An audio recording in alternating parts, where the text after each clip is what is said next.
పరిశుద్ధ గ్రంథంలో నుండి ఈ దిన వాక్య భాగాన్ని మనము ఉత్తర ప్రత్యేకంగా చదువుకొని దేవుని నామానికి నాయకరంగా ముందుకు నడుద్దాం. ఈరోజు మన వాక్య భాగము కీర్తనల గ్రంథము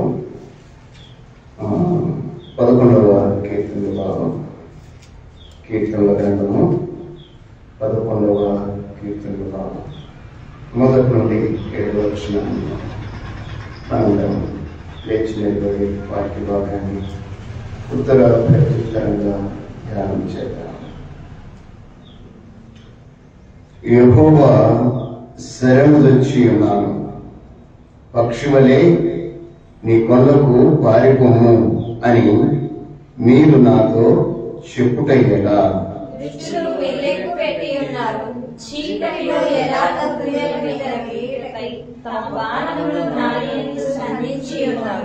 పునాదులు పాడైపోగా నీతిమంతులేని చేయగలరు.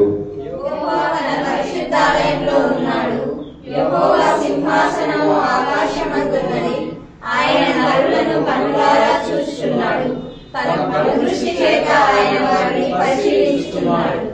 యెహోవా నీతిమంతులను పరిశీలించును, దుష్టులను బలాత్కారాసక్తులను ఆయనకు అసహ్యుడు.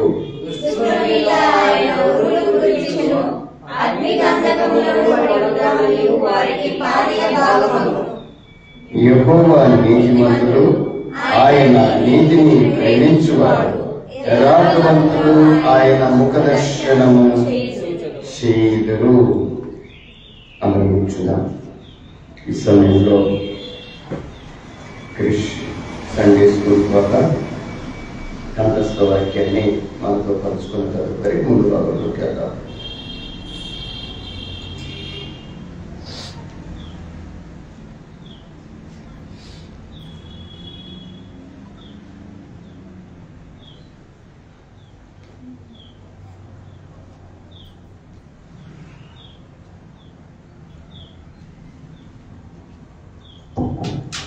పరిసరం కంటే మంచి పేరును వెండి బంగారం కంటే దయ ఎక్కువైనది.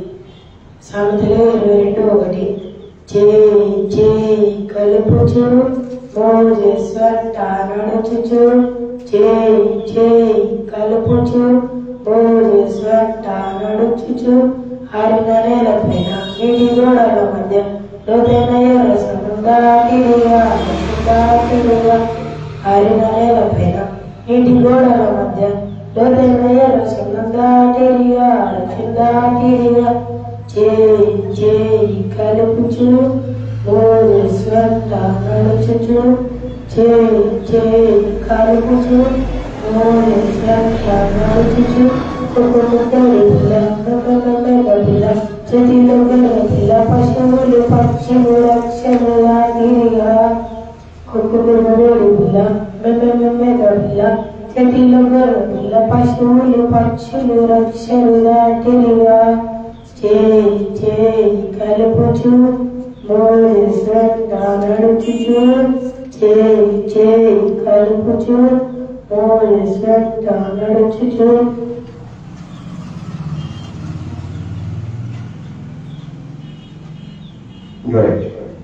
చక్కటి కీర్తన కంఠస్థ వాక్యాన్ని చెప్పిన క్రిష్కి నా శిష్యులు మనందరి తరపున ప్రత్యేకమైన ఆశీస్సులు తెలియజేస్తున్నా. ప్రార్థన సుధా చిన్న ప్రార్థనతో ఈ దిన వర్తమానాన్ని మనం విందాం. తమ్ముడు నాగయ్య మనతో కొద్ది నిమిషాలు దైవికమైన విషయాన్ని పంచుకుంటారు. ప్రార్థన. పరిశుద్ధుడైన మా తండ్రి, పరలోకమందున్న మా దేవ, పరిశుద్ధుడా నీకు స్తుతులు స్తోత్రాలు. మీ ప్రియ కుమారుడు మా రక్షకుడునైన యేసుక్రీస్తు నామములో ఈ దిన ఆత్మీయత కొరకై మీరు మమ్మల్ని సిద్ధపరిచినందుకై స్తుతులు. ఇంతవరకు ఈ సత్యారాధన క్రమంలో ప్రార్థనలోను, కీర్తనలు పాడటలోను, వాక్య పఠన ధ్యానములోను, సండే స్కూల్ విభాగంలో కూడా మీరు మాకు తోడుగా ఉన్నారు. తండ్రి, ఈ సమయం ముందు మీ మాటలు మేము వినడానికి ఆశపడుతూ ఉన్నాం. మమ్మల్ని మీరు జ్ఞాపకం చేసుకోండి. ఆశపడిన ప్రాణాన్ని తృప్తిపరచగలిగిన దేవుడవు నీవు. మమ్మలను మీ వాక్యముతో తృప్తిపరచి మమ్మల్ని ఆత్మీయతలో ముందుకు నడిపించండి. వినగలిగిన చెవులను, గ్రహింపు కలిగిన మనస్సు మాకందరికీ దయచేయండి. నిలబడుతున్న నీ దాసుని పక్షంగా మీరు తోడుగా ఉంది. ఇది నా వర్తమానం కొరకై మమ్మల్ని అందరినీ సిద్ధపరచమని యేసుక్రీస్తు నామములో ప్రార్థన చేస్తున్నాం మా పరమ తండ్రి, ఆమేన్. సమయాన్ని తమ్ముడు నాగయ్యకి ఇస్తున్నా. కొద్ది నిమిషాలు దైవికమైన విషయాలు మాతో పంచుకుంటారు.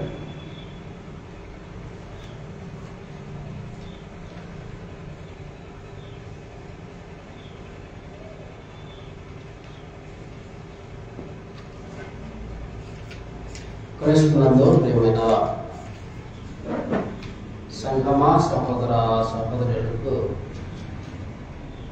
మన ప్రభువును రక్షకుడైన యేసుక్రీస్తు ప్రభు గట్ట సత్యారాధన కార్యక్రమానికి చేరవచ్చిన ప్రియమైన దేవుని పిల్లలందరికీ ప్రభునామాన్ని బట్టి నా హృదయపూర్వకమైనటువంటి వందనాలు తెలియపరుస్తున్నాను.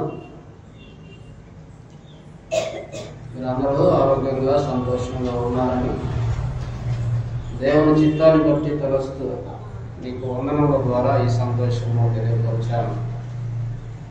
వందనములు తెలియపరచగానే మీరు బాగున్నారా అనేటువంటి సంగతి. బాగుంటేనే కదా మనం వందనాలు చెప్తాం. కాబట్టి వందనాలు ఖచ్చితంగా 2 చేతులు కలిగిన వారు 2 చేతులు జోడించి వందనాలు చెప్పాలి. మంచిది. సత్యారాధన కార్యక్రమంలో ఈరోజు నేను మాట్లాడే దేవుడి చిత్తాన్ని బట్టి అంశము క్రైస్తవుల హింసలు. క్రైస్తవుల హింసలు. నేను ఎక్కువసేపు మాట్లాడను. తిరిగి నేను నా ప్రసంగం అవగానే తిరిగి నేను ప్రయాణం ఎత్తాను. ఎందుకంటే ఇంటి దగ్గర వచ్చిన కృతజ్ఞత కూడికి ఏర్పాటు చేశారంట. మా బావగారు ఫోన్ చేశారు. కాబట్టి కొద్ది నిమిషాలు మాత్రమే నేను మాట్లాడి నాకు ఈ సమయాన్ని ఇచ్చినటువంటి పెద్దలు సామల రామచంద్ర గారికి నా సమయాన్ని నేను తిరిగి అప్పగిస్తాను. ఈ సమయాన్ని దేవుడు ఇచ్చారని నేను తలస్తూ దేవుడికి నా కృతజ్ఞతలు చెప్తున్నాను. నాకంటే అనుభవం కలిగి దేవుని యొక్క సువార్తలో పరిచర్యలో ముందు కొనసాగుతూ ఉన్నాడు. ఆయనకు కూడా నా ప్రత్యేకమైనటువంటి హృదయపూర్వక వందనాలు. సమయంలో క్రైస్తవుల యొక్క హింసల గురించి కొద్ది నిమిషాలు మాట్లాడుతున్నాను. క్రైస్తవులు అనగానే ఉద్దేశం ఏంటి?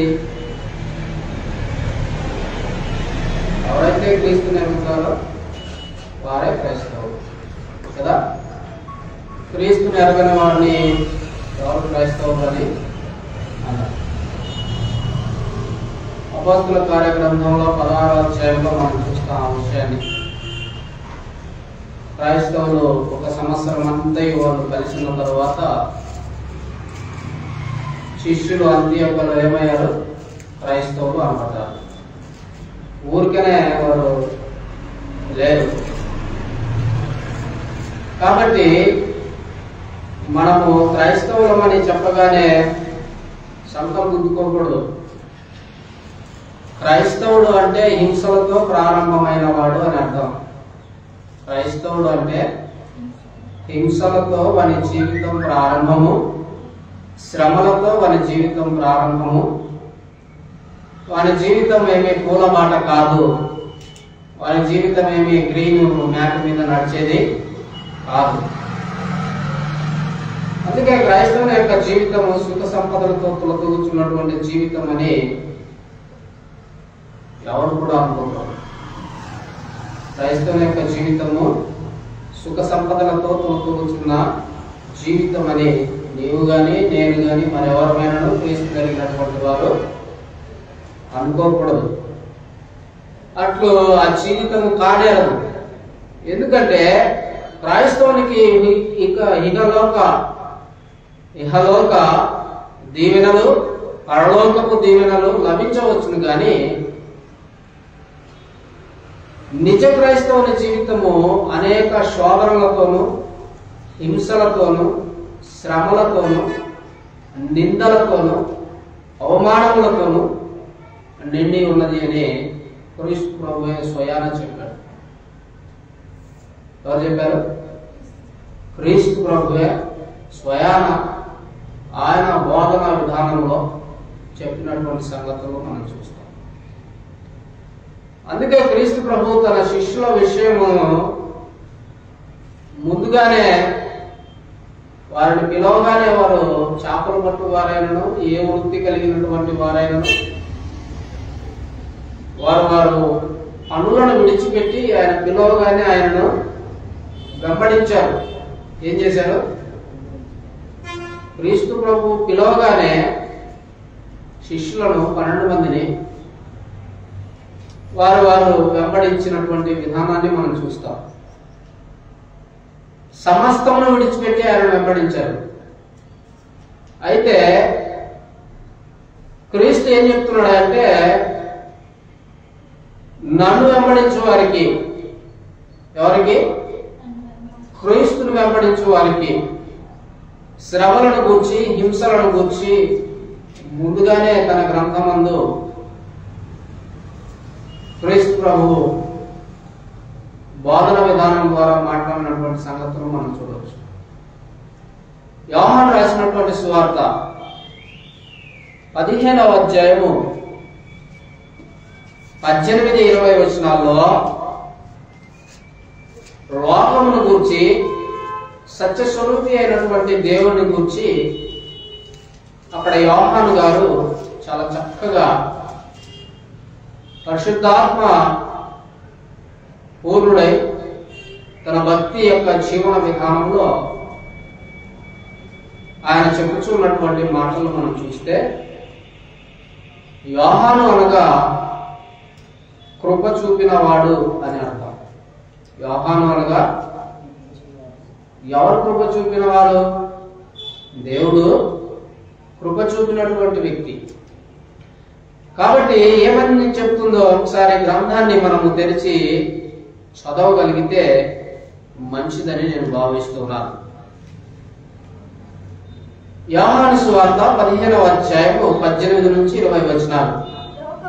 లోకము మిమ్మును ద్వేషించిన యెడల మీకంటే ముందుగా నన్ను ద్వేషించునని మీరు ఎరుగుదురు. చాలా బాగా. ఎవరికి చెప్తున్నాడు ఈ మాట? లోకము ఉంది, అందులో శిష్యులు ఉన్నారు, దేవుడు క్రీస్తు ప్రభు ఉన్నాడు.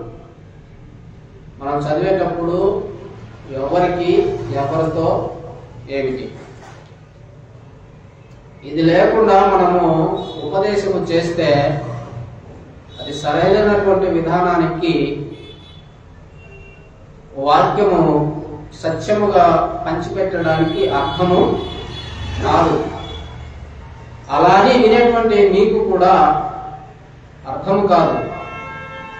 కాబట్టి క్రీస్తు ప్రభు యొక్క బోధన విధానంలో ఆయన చెప్తున్నటువంటి సంగతులను శిష్యులతో మనం చూస్తే, లోకము మిమ్మును ద్వేషించిన యెడల, ఎవరిని? శిష్యులను ద్వేషించిన యెడల మీకంటే ముందుగా క్రీస్తును ద్వేషించునని మీరు ఎరుగుదురు. ఎవరిని ద్వేషించుదురు? యేసు క్రీస్తు ప్రభువును ద్వేషించుదురు అని మనం ఎరగాలి. ఆ తర్వాత మీరు లోక సంబంధులైన యెడల, అనగా శిష్యులు, లోకము తన వారిని స్నేహితును. శిష్యులకు చెప్తున్నాడు, మీరు లోక సంబంధులైతే లోకంలో ఉన్నటువంటి వారు లోకానికి సంబంధించినటువంటి వారిని ఏం చేస్తానంట? స్నేహించును, అంటే స్నేహితము కలిగి జీవించును. అయితే మీరు లోక సంబంధులు కారు, నేను మిమ్మును లోకములో నుండి ఏర్పరచుకుంటుని. ఎక్కడి నుంచి ఆయన ఏర్పరచుకున్నాడు శిష్యులను? లోకంలో నుంచి నేను మిమ్మును ఏర్పరచుకుంటుని. వారు లోక సంబంధులు కాదు. ఎప్పుడైతే ప్రభువు పిలిచాడో శిష్యులను, వారికి లోకానికి ఎటువంటి సంబంధము లేదు, బాంధవ్యము లేదు, ఎటువంటి స్నేహపూర్వకమైనటువంటి స్నేహము లేదు. అందుచేతనే లోకము ఏం చేస్తుందంట? శిష్యులను ద్వేషించుచున్నది. శిష్యులను ఏం చేస్తుంది? ద్వేషించుచున్నది. కాబట్టి దాసుడు తన యజమాని కంటే గొప్పవాడు కాడని నేను మీతో చెప్పిన మాట జ్ఞాపకం చేసుకున్నది. క్రీస్తు ప్రభు మాటల్లో ఎంత గొప్ప అద్భుతమైన సందేశం ఉందో చూడండి. దాసుడు తన యజమాని కంటే గొప్పవాడు కాడు.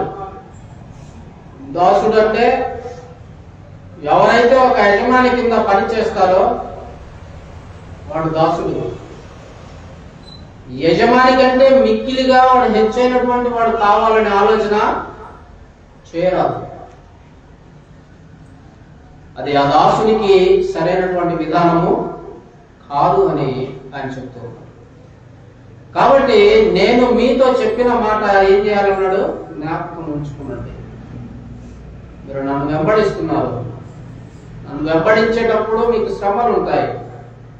నన్ను వెంబడించేటప్పుడు మీకు అవమానాలు ఉంటాయి. నన్ను వెంబడించేటప్పుడు మీకు నిందలు ఉంటాయి.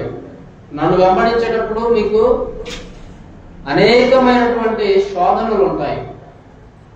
కాబట్టి మీరు వాటన్నిటికి జడిసో భయపడో లోకం ఏదో అందని నన్ను విడిచిపెడతారేమో, విడిచిపెట్టి నాకంటే ఎక్కువ వారు అవ్వాలనుకుంటున్నారేమో.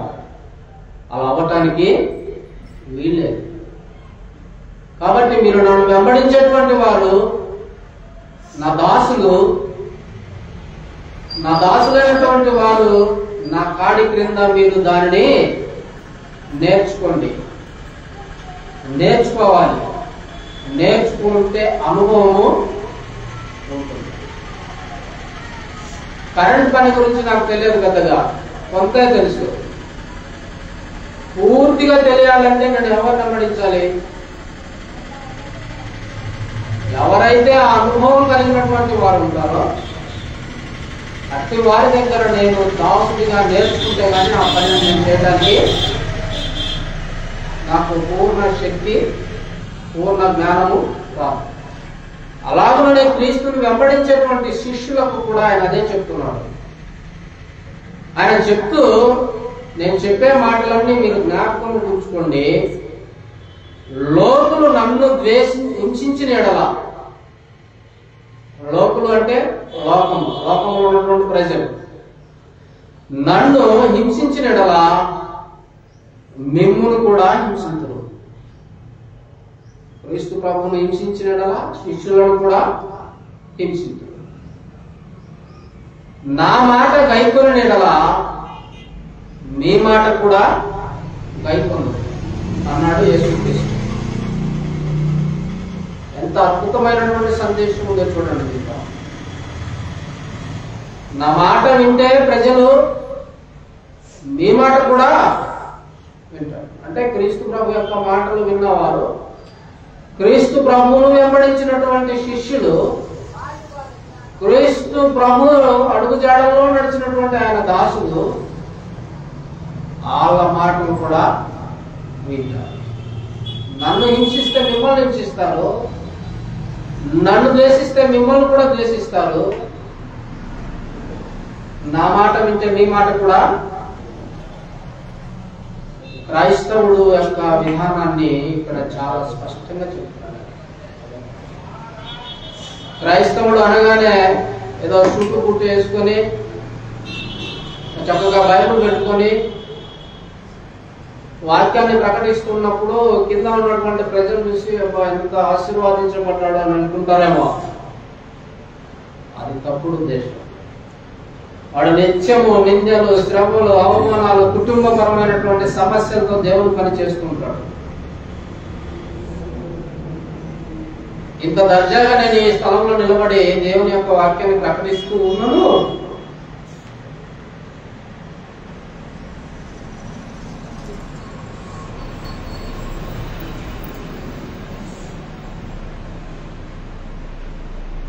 బయట ఎందుకు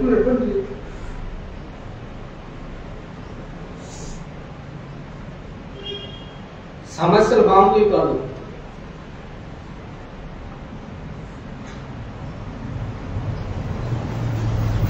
క్రీస్తుని వెంబడించేటువంటి వారికి ముందు సహనం కావాలి.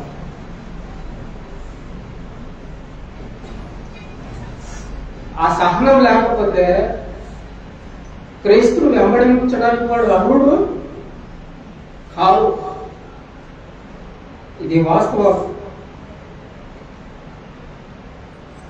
ఎందుకు ఇన్ని శ్రమలను ఎదుర్కోవాల్సి వచ్చింది క్రీస్తు ప్రభు అంటే ఆయన మనందరూ బాగుండాలనే, ఎవ్వరు నశించిపోవడానికి ఆయనకు ఇష్టం లేదు. ఎన్నో సమస్యలను ఎదుర్కొంటుంటాం ప్రతిరోజు. మేము ఎన్నో అవమానకరమైనటువంటి మాటలు ఎదుర్కొంటుంటాం. ఎన్నో శ్రమల గుండా మార్గములలో ప్రయాణం చేస్తుంటాం.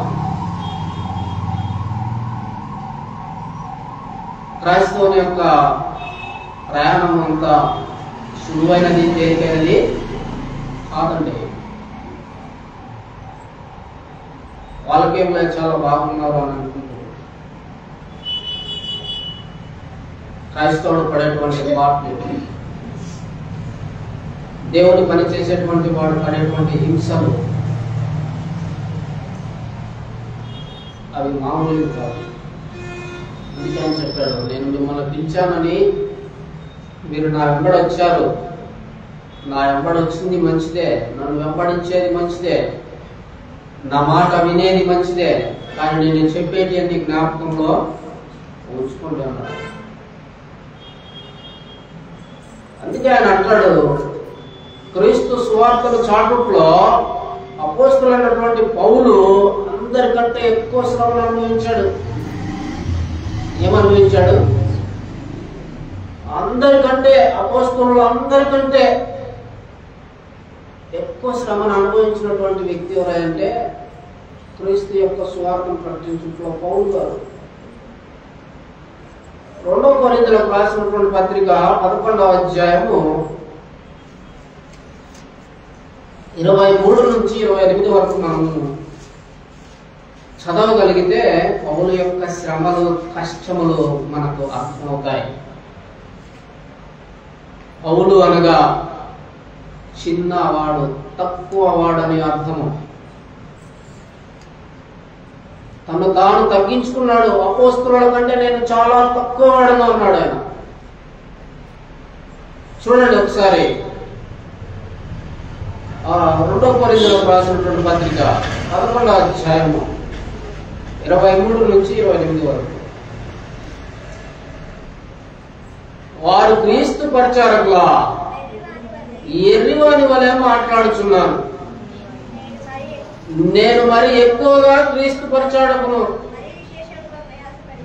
మరి విశేషముగా ప్రయాసపడితిని, మరి అనేక పర్యాయములు చెరసాలలో ఉంటిని, అపరిమితముగా దెబ్బలు తింటిని, అనేక మారులు ప్రాణాపాయంలో ఉంటిని, యోధుల చేత 5 మార్లు 1 తక్కువ 40 కొరడా దెబ్బలు తింటిని, 3 మారు బెత్తములతో కొట్టబడితిని, ఒకసారి రాళ్లతో కొట్టబడితిని, 3 మారు ఓడ పగిలి శ్రమ పడితిని, ఒక రాత్రి పగళ్ళు సముద్రంలో గడిపితిని, అనేక పర్యాయములు ప్రయాణములోను, నదుల వలనైన ఆపదలలోను, దొంగల వలనైన ఆపదలలోను, నా స్వజనుల వలనైన ఆపదలలోను, అన్యజనుల వలనైన ఆపదలలోను, పట్టణములో ఆపదలలోను, అరణ్యములో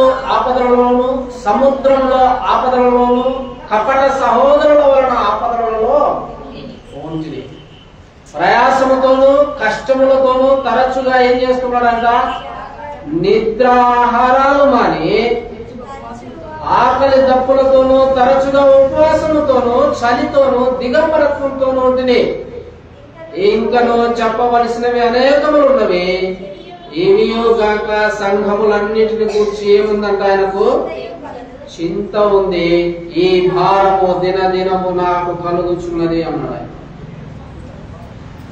పౌలు మనసులో ఎంత బాధ దాగుందో చూడండి. ఆయన ప్రయాణము చేసే ప్రతి ప్రయాణంలో ఆయనకు ఎదురైనటువంటి సమస్యలు. ప్రభువుని ఎరగక ముందు లోకములో ఉన్నప్పుడు సంఘాన్ని హింసించినటువంటి వాడు సౌలుగా ఉన్నప్పుడు దమస్కు మార్గంలో ప్రభు యొక్క దర్శనాన్ని కనుగొన్నాక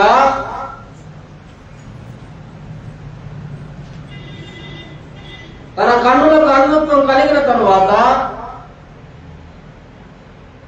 అరణ్య ద్వారా ప్రార్థన చేయించుకున్న తరువాత తన కన్నుల నుండి పొరలు రాలిన తర్వాత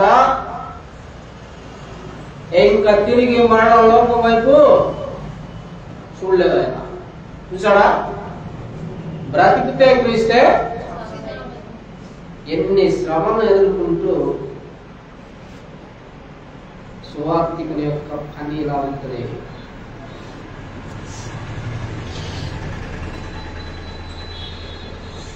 ఎన్ని కష్టాలు, ఎన్ని శ్రమలు. అందుకే ఒక కొరడ దెబ్బ కొట్టాలి అంటే దానికి ఏదైనా భరించడాన్ని తప్పు చేస్తేనే ఆ కొరడ దెబ్బలు తినాలి. దానికంటే ముందే ధర్మశాస్త్ర గ్రంథంలో కొరడ దెబ్బలను గురించి ఆయన చెప్తాడు. మోషే గారు ద్వితీయోపదేశ కాండం 25వ అధ్యాయం 2-3 వచనాల్లో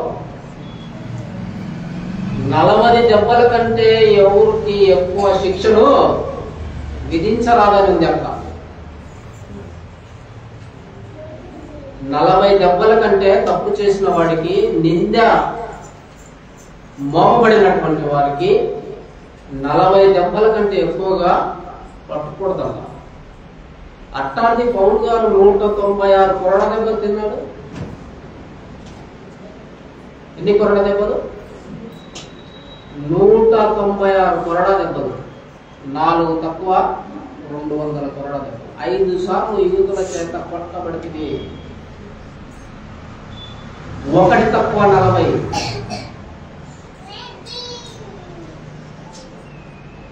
అందుకే ఆయన అంటాడు కొలస్సీలకు రాసినటువంటి పత్రికలో, చూడండి ఒకసారి కొలస్సీలకు రాసినటువంటి పత్రికలో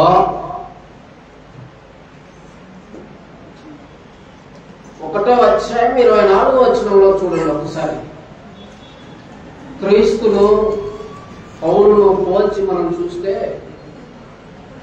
అక్కడ ఏముందో నేను ఈ మాట చెప్పి ముగించి నా ప్రయాణాన్ని నేను కొనసాగిస్తాను. త్వరగా కొలస్సీలకు రాసినటువంటి పత్రిక 1వ అధ్యాయం 24వ వచనం చదవాలి. ఇప్పుడు మీ కొరకు నేను అనుభవించుచున్న శ్రమల యందు సంతోషించుచు సంఘములను ఆయన శరీరం కొరకు క్రీస్తు పడిన పాటలలో కొదువై ఉన్న వాటి యందు నా వంతు నా శరీరమందు సంపూర్ణము చేయుచున్నాను. దేవుని వాక్యము అనగా యుగయుగములకు తరతరములలోను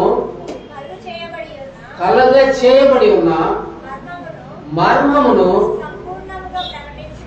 సంపూర్ణంగా ప్రకటించుటకు మీ నిమిత్తము నాకు అప్పగింపబడిన దేవుని యొక్క ఏర్పాటును ప్రకారము నేను ఆ సంఘమునకు పరిచారకుడనైతిని. ఏ సంఘమునకు పరిచారకుడయ్యాడంటే అపోస్తుల కార్యగ్రంథము 20వ అధ్యాయం 28వ వచనాన్ని చూద్దాం. ఏ సంఘానికి ఆయన పరిచారకుడయ్యాడో. క్రీస్తు పడిన పాటల్లో పొదువై ఉన్న వాటిని నా శరీరం ముందు నేను సంపూర్ణము చేయుచున్నానని ఆయన చెప్తూ, క్రీస్తు తన స్వరక్తం ఇచ్చి సంపాదించిన సంఘమునకు ఆయన ఏమయ్యాడు? ఏమయ్యాడమ్మా? పరిచారకుడయ్యాడు. క్రీస్తు ప్రభు అన్నాడు సువార్తలలో, నేను పరిచారము చేయించుకున్నటకు రాలేదు, పరిచర్య చేయటానికి వచ్చానన్నాడు. ఎంత గొప్ప అద్భుత సందేశాన్ని పౌలు చెప్తున్నాడు చూడండి. ఆయన జైల్లో గడిపాడు, వరడాలతో కొట్టబడ్డాడు, రాళ్లతో కొట్టబడ్డాడు, చనిపోయారని ఈడ్చి పక్కన పడేశారు. అపోస్తుల కార్య గ్రంథంలో మనం ఆ మాట చూడొచ్చు. అపోస్తుల కార్య గ్రంథము 14వ అధ్యాయం 19వ వచనంలో పౌలు మీద రాళ్లతో రువ్వి ఆయన చనిపోయాడని పక్కకు ఈడ్చి పడేశారు. అంటే ఎందుకు ఇవన్నీ చేశారంటే కేవలము దేవుని యొక్క సువార్తను ప్రకటించటం చేసినందుకే. ఆయన ఏ నేరము చేయలేదండి, ఆయన ఏ తప్పు చేయలేదండి.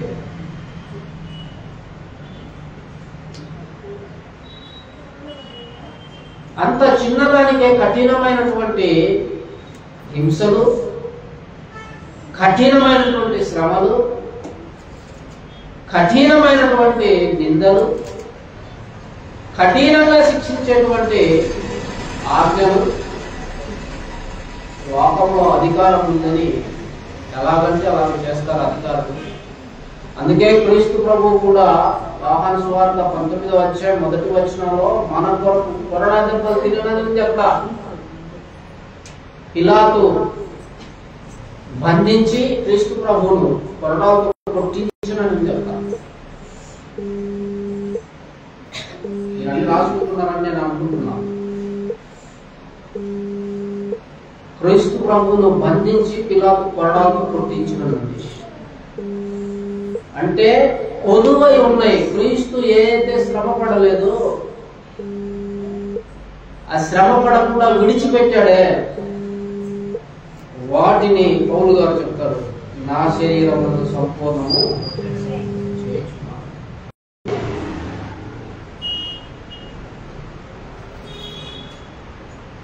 అవమానకరమైనటువంటి శ్రమలతో కూడిన పరిచర్య.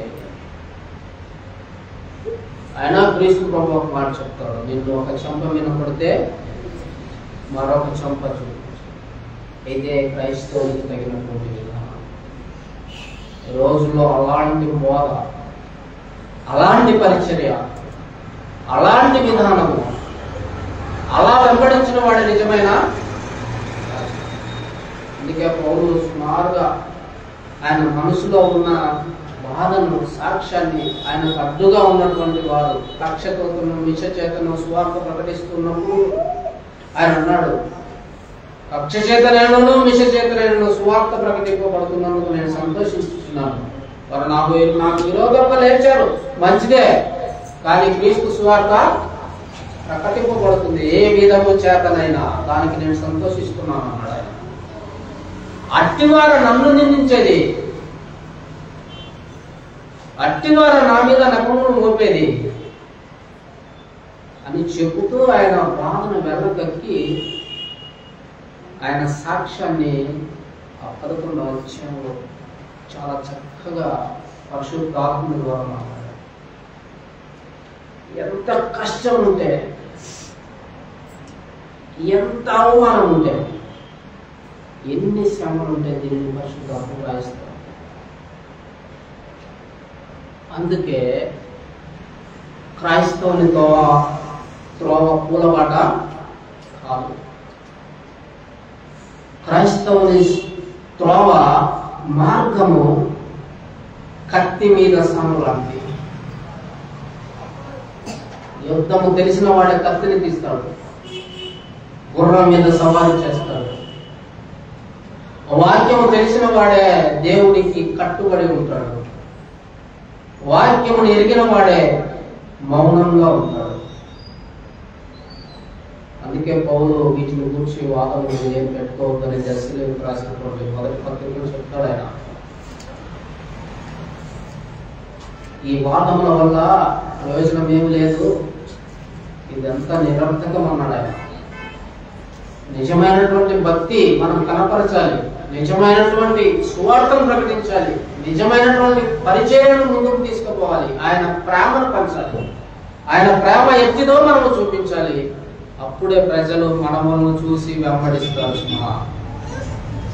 మనం అలాగ లేకపోతే, క్రీస్తు ప్రేమను ఎరిగియో క్రీస్తు ప్రేమ చూపకపోతే, క్రీస్తు శ్రమ పడినటువంటి విషయాల్లో మనము శ్రమ పడకపోతే, క్రీస్తు పడిన పాటలలో మనము కింద అట్లాంటి పాటలు పడకపోతే, సువార్త విషయంలో జనాలు ఏమంటారంటే చాలా లగ్జరీగా సువార్త చేస్తున్నారు, చాలా ఉల్లాసంగా సువార్త చేస్తున్నారు అని అంటారు. సువార్త అంత తేలికైనది కాదు, చాలా భారభరితమైనది. క్రీస్తును ప్రకటించాలంటే ఈనాడు ఎన్నో ఎన్నో శ్రమలు, ఎన్నో అవమానాలు, అధికారుల ద్వారా, అనేకమైనటువంటి సమాజం ద్వారా, లోకం ద్వారా జయించుచుంటుంది కదా, జయించుచుంటుంది కదా. అందుకే ఆయన అన్నాడు, క్రీస్తు యేసు మంచి సైనికుడు వలె పోరాడి శ్రమ పొందాలి. సైనికుడు ఒకసారి యుద్ధంలో చేరిన తర్వాత వాడు తిరిగి ఎన్నిక వస్తే వాడు చాతగాని వాడి సర్వీస్ అంతా ముగించుకొని తిరిగి రిటైర్ అయి వస్తే శభాస్ అంటారు. అలాంటిదే క్రీస్తు ప్రభు యొక్క పరిచర్య కూడా ఒక సైనికుడు లాంటిది. ఆ సైనికుడు వెంబడిస్తున్నప్పుడు అనేకమైన ఆటంకాలు, శ్రమలు, నిందలు, హింసలు, భారభరితమైనటువంటి సేవను ముందుకు తీసుకెళ్లేటప్పుడు అపవాది యొక్క శోధన, ఇవన్నీ ఉంటాయి. స్వజనుల ద్వారా, కుటుంబము ద్వారా, రక్త సంబంధికుల ద్వారా, లోకము ద్వారా శ్రమలు ఉంటాయి. వాటన్నిటిని తట్టుకొని తాలుకొని క్రీస్తు సువార్తను ప్రకటించి ముందుకు తీసుకుని వెళ్ళేవాడే నిజమైన సైనికుడు, నిజమైన దాసుడు. అందుకే ఆయన అన్నాడు, ఆ సంఘానికి నేను పరిచారకుడనైతే. అది మామూలుగా రాలే. ఆ సంఘం క్రీస్తు ఎన్ని శ్రమలు పడ్డాడు, ఎన్ని కొరడ దెబ్బతిన్నాడో, చంప వెంట్రుకలు పెరికేసుకున్నాడు, ఉమ్ము ముఖం మీద ఊహించుకున్నాడు. ఆ గాల లాంటి కొరడ దెబ్బలు కొడుతున్నప్పుడు ఆయన మాంసం ముక్కలు ముక్కలుగా నేల రాలేదు. ఆ కొరడ ఇట్లా కొట్టి నాగేటప్పుడు ఆ మాంసం ముద్ద ఆ కొరడాకే ఉంది. ఆయన రక్తము ఆదం ముద్ర అలాగే పడింది. ఇదంతా ఎవరి కోసం చేశాడు? నీ కోసం, నా కోసం. అందుకే ఆయన అక్కడ ఆలస్యం. పేతురు పత్రికలో చెప్తాడు, ఆయన ఎవ్వరు నశించడానికి ఆయనకు ఇష్టం లేదు, అందరూ అంతటను మారు మనసు పొందాలని ఆయన చిత్తమై ఉంది. ఆయన ఎదురు చూస్తున్నాడు. ఈ సంవత్సరమైన ఏమైనా మారుతారేమో చూద్దాం అని ఆలోచన చేస్తున్నాడు.